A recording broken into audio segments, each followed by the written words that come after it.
Hello everyone, I'm Will Terrell, and welcome to this video. So it's been a couple weeks since I've done a video. Mostly, I've just been really busy. I'm sorry if I've had several people email me and comment asking when I was going to post another video. I try and do it every single week, but when I've got a deadline going on, it's usually every other week. This book, issue 2 of Owls of the Ironwork Owl, is almost finished. I've got like 3 pages left to draw, and then I can spend a week just doing videos again, build up my buffer. When I finished issue 1, I was able to do like, I don't know, 15 videos in like a week, and that helped me stay on schedule while I worked on issue 2, but eventually those videos ran out, and so I've just been trying to squeeze it in when I could. So yeah, if you've been wondering where the videos are, that's what's going on.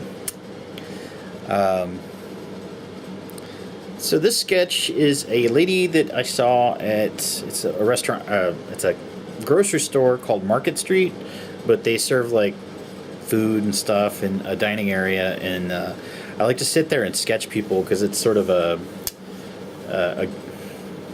like an atrium kind of area, and it's got these like tables that go all the way around, so you can sit at the tall tables and draw the people that are sitting around, and they usually don't notice you, but I keep getting busted by the employees. They want to come up and look at my sketchbooks, and so that's been a little bit awkward lately. Yeah, I saw this lady from across the room. She was playing with her cell phone. She had the sort of the I don't know what's going on with this iPhone. This sketch here that I'm coloring, the pencil sketch itself was probably maybe 2 minutes. I saw her from across the room, and she I saw. They talk about having photorealistic memory or photographic memory, and I always thought like it was a joke. Like I had one time, I remember taking a portfolio into for a job interview. This is like way back when I was in college, and I didn't have a portfolio that could get me hired at all. And I took it in for a job interview to this one graphic design place, and the art director took one look at it, and he's like, "Oh, okay, well, thanks for coming in," you know. And he gave me back my portfolio, and I was like, "You don't want to keep it for your records and stuff?" And he's like, "Oh, I've got photographic memory." And I walked out of there like, "Wow, that's cool. He's got photographic memory." And then I started thinking about it. Wait a minute, my stuff must suck if he's just being nice or something. But anyways, I feel like I've kind of developed photographic memory the last few years just because I sketched so many people, and it's not like I can't walk away and remember a face for like, you know, years and years after I've drawn it, but I can take a snapshot. Like this woman, I looked at her for like 2 minutes, and I just observed her, and then I took a picture in my head, and then I sketched it out real quick. And the main thing I was trying to capture was the angle, like her nose was above her eyes. That was very important to capture. And then she had these pursed lips, like yes. And just the squinty look on her eyebrows and her eyelids. I was like, if I can capture that, then I've got her personality down. And then the rest of it was exaggeration, just to humor myself. Like the neck on her, I probably exaggerated that a little bit, but yeah. One of the highest compliments I can get from people is if they look at a drawing and they're like, "Oh, that reminds me of my aunt," or "That looks like this lady I know," or that looks like my math teacher," or something. I get that a lot from people. They look at a sketch and it reminds them of somebody they know, and that's how I know I've done my job. I've observed a personality, and I was able to transcribe that into the paper, into the sketch, and that's my goal as an artist, and I feel like I did that, which is cool. So the sketch itself was maybe 2 minutes. I just did it, you know, I was on my lunch break, and I probably went through and did 3 or 4 sketches while I was just sitting there. And I came home and colored it, and it took about, I'd say 30 minutes to color it. I'm not coloring it right now, as you can tell. I don't know why I feel the need to explain that. The next video I do will probably be a simultaneous one again, where I color it while I'm talking on camera, because I think there's something about that where it just, I don't know, you're just in the zone and whatever. But I just haven't had time to do both at the same time lately.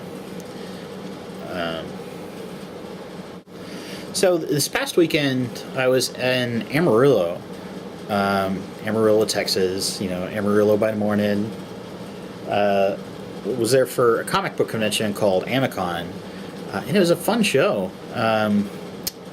It was just a real small convention. I think maybe there was a dozen other comic book artists, including myself. I got to hang out with my friend Ben Dunn. Ben Dunn, if you are a fan of anime or manga, you should look up Ben Dunn. He is sort of the godfather of American manga. He was one of the big reasons why we have manga in the United States. Because back in the 80s, he was a real big patron of Japanese arts, and he brought over a lot of properties and created his own manga style in the United States with his publisher Antarctic Press.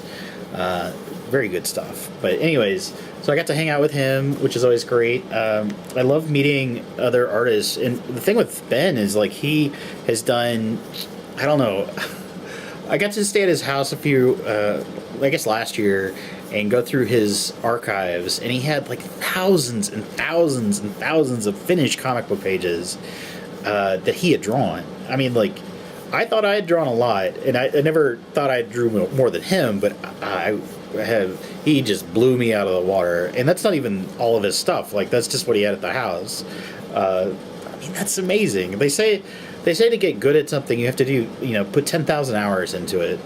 And in comic book, that's about 1,000 pages, because each page is between 10 and 20 hours or whatever, depending on how fast you work. And so at least 1,000 pages to get good at something. And I might be approaching 1,000 now. I don't know. I probably have a few more 100 pages to go. But Ben is way past 10,000 pages, I imagine.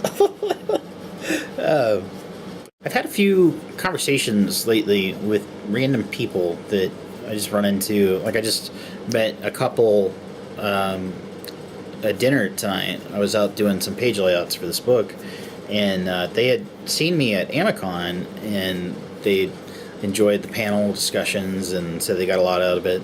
But when we were talking, they had mentioned having trouble finishing drawings.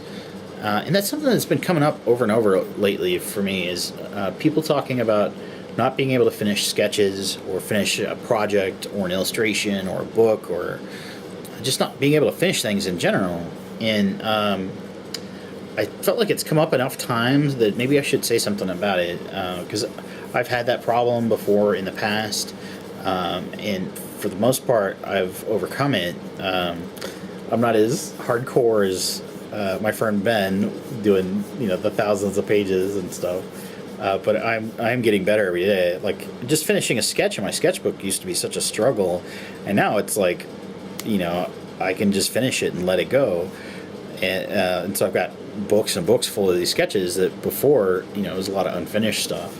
And it kind of goes along with, besides running into this couple tonight, I've had 3 or 4 people in the last week mention the same kind of thing.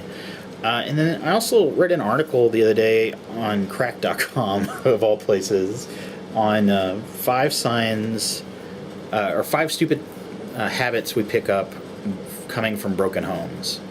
And I'll put the article right here for you to check out. And it was a pretty good article. It does have language, so if you're not into language, I would stay away from it. But it had some good points. And I'm not saying I came from like a horrible childhood or anything like that, but I did have a pretty rough childhood. And one of the things they talk about in this article is that you tend to not have you tend to not be able to finish things. You get very excited about projects, and you want to tell everybody about, like, look what I'm doing, look what I'm working on. You know, they get excited about it, and the people you're showing it to get excited too. Like, they can see the potential in it. But then the next time you see them, they've kind of given it up on it and let it go, and forgotten all about it. And that seems to happen over and over, and it gets to the point where people just sort of look at them like slackers, or that they're lazy, or maybe you feel that way about yourself, that you're a slacker and you're lazy, and you just talk about things and never finish them. And what they say in this article is, and it makes perfect sense, is that it comes from that when you come from that kind of situation growing up, you don't really have mentors that walk you through the challenges of finishing something. I mean, even in finishing a sketch like this, you can get into it, and you can see the potential of it, but then somewhere about halfway through it, you're like, it just doesn't work out the way you want it to, and so you get mad and just quit, and you get frustrated.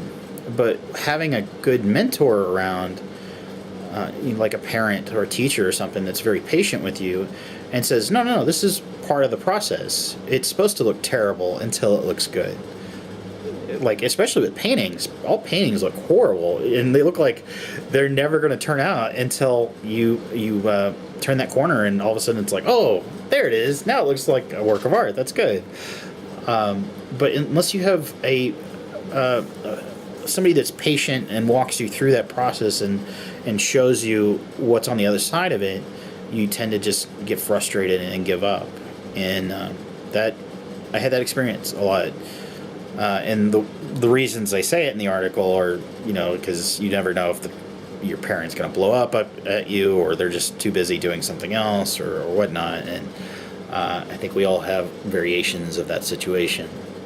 And I think that's why it's important as an artist to get into a good, either find good mentors or get into a good school. And I'm not talking about like an expensive art school. There's plenty of like online art programs in cheap community colleges and stuff where they have figure drawing classes, where you can just have a teacher walk you through the process. Like, even doing these illustrations, like I went to the Jeff Watts Atelier in San Diego just for like 2 semesters. And one of my teachers was a character artist, an amazing character artist named Court Jones. And he showed me how to do it in illustration from start to finish. And just seeing him do it, and seeing how ugly it looks at certain points, and then how amazing it looks once you get to the end, just seeing it happen and being able to ask questions, like, it changed my life. And but I'd never really had that experience before. I'd had teachers, but I didn't really have teachers that had the answers for these kinds of questions. I had lots of teachers with good answers. They just didn't have the answers for being the kind of artist I wanted to be. And that's why it was important to at least find a decent school or decent teachers that I could go to. I don't know. I really don't know what I'm talking about, but I know there's probably some people out there that I hear it so much. They're like, I just can't finish a drawing. I just get frustrated and quit. Well, that's why you can't finish the drawing, is because you give up too soon, and that's not the point. But it's understandable, I don't know. I guess the point is that you're not alone. If you get frustrated and want to quit with your sketches or your project or whatever it is that you're doing, that's a natural feeling. Like, every artist goes through that. But it doesn't have to be that way. Like, you can overcome that. You have to make a decision to overcome it. You have to make a decision that you're going to finish something no matter what, and it might help to make it a smaller project. Just finish this sketch, finish this one thing in front of you, and you got to let go of the idea that it has to be perfect. You have to make your goal that it has to be finished. So this couple I ran into tonight, they used to come to my sketch club here in town, and the girl used to she wanted me to teach her. That's what she was telling me, is that she came to our group and she wanted me to teach her how to draw the figure or whatnot. And I've learned over time from working with enough artists that you can't do it for them. Like you'll notice with most of my videos, I don't do like, how do you draw Pikachu, or how do you draw Wolverine, or how do you draw Spider-Man, or whatnot. I don't do those kinds of videos, not because I don't want to, but I don't think, it's not my goal. Like, my goal is not to teach you how to draw these characters. My goal is to teach you how to teach yourself to draw, and how to encourage you to be your own artist. And doing how to draw videos, I'm sure they would get much better page views than I get. But you'll only get frustrated that you're not drawing, that your drawing doesn't turn out as good as my drawing, or something along those lines. Because that's not the point. Like, I don't want you to just copy that. That's like with Christopher Hart, his books, he's got tons and tons of books out there. I hate his books. They're not helpful. They don't teach you how to draw. He just has like examples of how he draws, and I guess you're supposed to copy them or whatnot. I don't find that helpful at all. Not in the long run. So that's my rant on Christopher Hart. I'm sure there's a few other people that have rants about him. Alright, so that's my rambling video talking about whatever it is that I just talked about. I hope you got a lot out of it. I promise this book is almost finished. I'm so close to being done with it. And then I've got one issue afterwards, but I'll have a couple weeks breathing room, hopefully, just to get some videos put up, and have a little time to put into it too, actually do some how-to videos, and I'm actually working on some interviews, and I've got a Q&A video. You guys sent me some questions a few weeks ago when I was in San Antonio for a convention, and I got some great footage and great answers, and I can't wait, and I'm cutting the video right now, and I hope you'll like it. And then I've got some secret surprises. Hopefully that will turn out cool, but we'll see. Anyways, so thanks for watching, and keep smiling.